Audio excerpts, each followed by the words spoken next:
Avant d'être postural, le yoga, c'est une question d'éthique et une question de rapport à soi et au monde.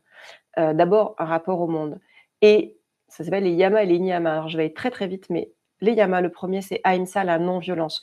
Donc déjà, ne pas se faire violence, prendre le temps d'accueillir en douceur et ne pas s'obliger à quoi que ce soit dans un sens ou dans l'autre. Hem, est-ce que, quand on ressent une émotion, on se juge? Est-ce qu'on essaye de mettre un couvercle dessus pour ne pas le ressentir? Ça, c'est un indice. Hem, on peut peut-être déjà essayer d'arrêter de se juger quand on ressent une émotion. Le deuxième, c'est satya, la vérité. Et là, essayer d'être, toujours avec bienveillance envers soi, être clair. Si j'essaie d'être honnête avec moi-même, qu'est-ce que je ressens là vraiment? Le troisième, c'est asteya, ne pas voler, ne pas s'approprier.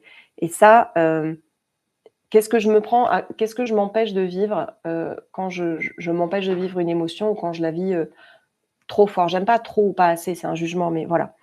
Brahmacharya, la modération, le juste usage de l'énergie, on va dire en quelque sorte. Et là, ce serait, combien d'énergie, j'utilise, à éviter de ressentir une émotion ou à trop la ressentir. Et enfin, le détachement, aparigraha. Et là, on est encore sur autre chose. À quoi je m'approche pour ne pas ressentir ou pour, m'éviter, de sentir trop fort? Au contrôle, au mental et là, on est sur la question de lâcher prise. Oui, je sais, c'est un gros mot, mais c'est quand même, assez utile. Moi, je préfère dire: «Arrêtez de faire». C'est au lieu de lâcher prise, c'est arrêter d'être dans l'action, arrêter d'être dans l'action frénétique qui n'est pas ancrée, qui n'est pas, alignée, qui n'est pas posée. Et les niyamas, qui, sont les comment dire? Les liens, l'observance envers soi-même, l'éthique envers soi-même, je trouve plus le mot, mais c'est pas grave. Saosha, la clarté, être capable d'être dans, ça va ils sont tous liés, mais ça va un peu avec Satya, avec la vérité. Et qu'est-ce que je mélange? Qu'est-ce qui est confiant en moi? Samtosha, le contentement, hem et ça, c'est la gratitude et c'est, le fait d'être, heureux de ce qu'on a.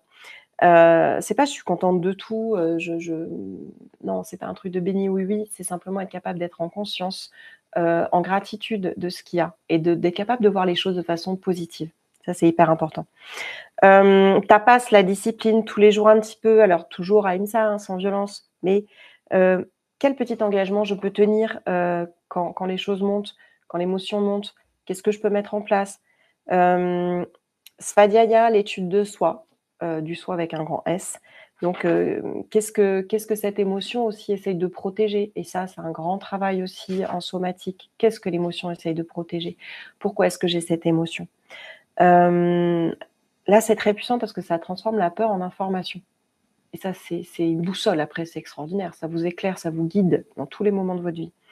Et enfin, Ishvara Pranidhana, c'est, la confiance et le fait en fait, c'est la foi. On va résumer ça en un mot, c'est la foi.